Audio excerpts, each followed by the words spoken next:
Hey guys, I'm Dave Troll and welcome to the Troll Gallery.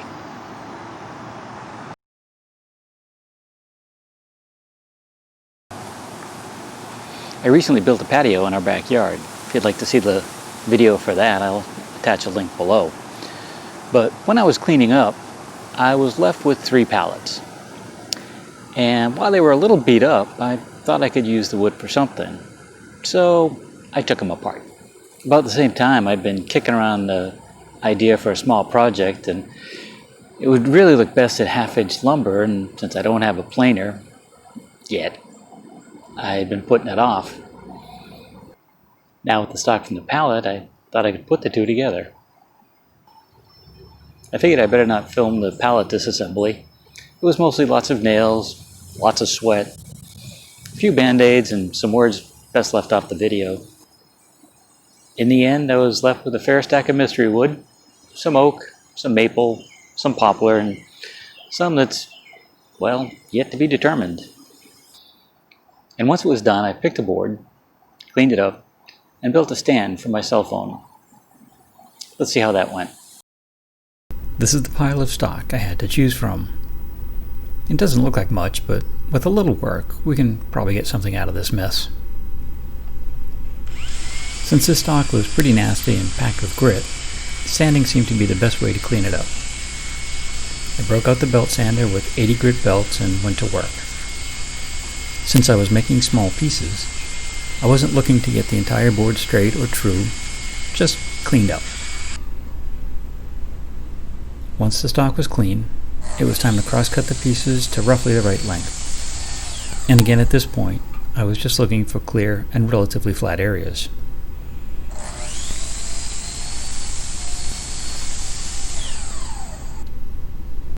Once the stock was cut, I took the time to clean them up with a random orbit sander before cutting everything to its final size and shape. It may have been a little bit more sanding, but it was much easier than trying to sand small, oddly shaped pieces. After 2 failed attempts at shaping the parts, I thought that this time I'd start by cutting the bevel joint in the back. This worked out well, since there was plenty of area to register against the fence, or so I thought. Using a magnetic angle gauge, I tilted the blade to 20 degrees, which can be a challenge on a job site saw like mine. Once the blade was set, I made the cut. Sadly, I made the cut at 20 degrees, but from the wrong face.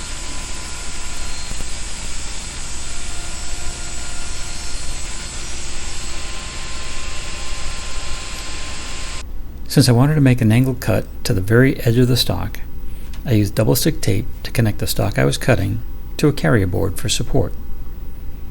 I made sure that the two were flush on the bottom, then reset the fence for the cut. It was then simply a matter of pushing the stock and carrier board across the saw, getting a full 20-degree cut. Only this time, it was registered off the correct face.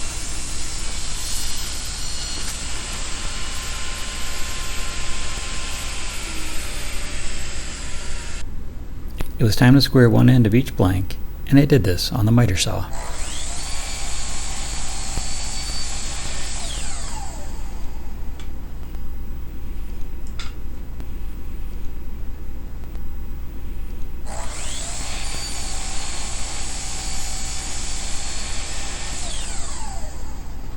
I chose to drill out the inside corners of the blanks before cutting the shapes out.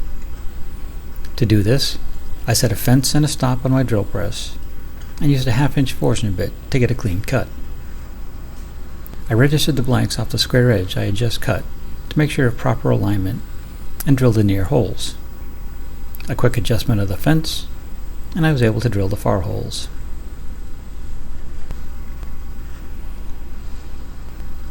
In hindsight, I could have skipped this step, but by making one pass on the table saw, I was able to set the height of the front lip and give me some clearance cuts for later steps.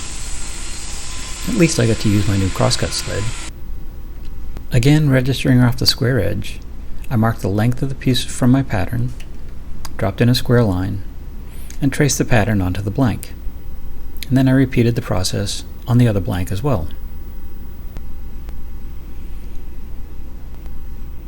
I mounted my jigsaw to my work table upside down and used it like a bandsaw or a scroll saw.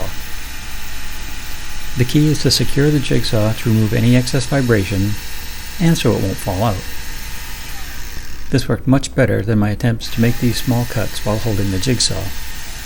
There was just too much vibration, it didn't feel safe, and ended up doing more damage than good. I wasn't sure how well the jigsaw would do with this, so I cut each piece separately. I really miss my bandsaw.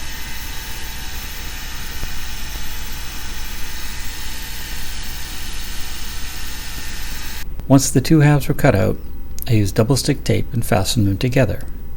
I can now clean them up as a matched set.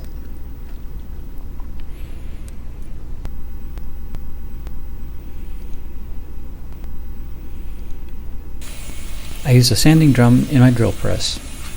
An oscillating spindle sander would have made quick work of this, but we use what we have. Once I got the blanks as clean as I could, it was time to move on to the belt sander. The belt sander quickly cleaned up the outer edges of the blanks. I was also able to clean up the long internal cut, as well as the top edge, and clean up the outer roundovers.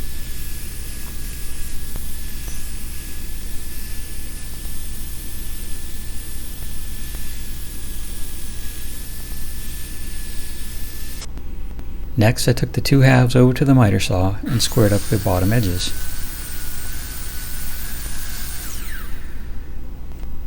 Before assembly, I took the time to hand sand the inside faces and edges through 220 grit. I knew I'd never get in there once they were assembled. I figured the shape would be tough to clamp, and since they shouldn't see much stress during their life, I just glued them together and used painter's tape as a light clamp.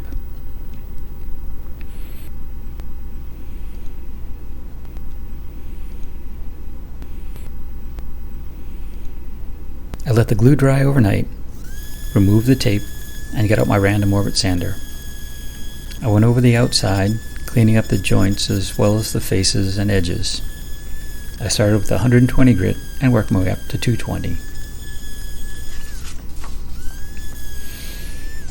I chose to finish the phone holder with Danish oil. It's easy to work with and leaves a finish that just begs to be touched. This wood was really dry and soaked up the first few coats. I put on a total of 6 coats, wiping the oil on, waiting about 20 minutes, and then wiping off any excess. I applied the 6th coat, and then I gave it the once-over with an oil-soaked green 3M abrasive pad to smooth out any nibs in the finish. The next day, when the oil was dry, I gave it a 1 coat of paste wax. Well, there it is. I was able to take some nasty looking pallet material, turn it into something that not only looks good, but is functional as well. I've still got a stack of pallet wood for future projects, and I finally have that cell phone holder after several failed attempts. I'd love to hear what you think about this project. Drop me a comment below. Let me know if I could have done something different, better, more efficiently. I'm always interested to hear what you guys have to say. If you like this video, please give us a thumbs up and share with your friends. If you'd like to see what else is coming up, hit that subscribe button. We've got more projects to do around the house, more work in the shop, and of course we're going to build and fit out the shop itself. That's getting closer. So for now, have a great day, stay safe, see you soon.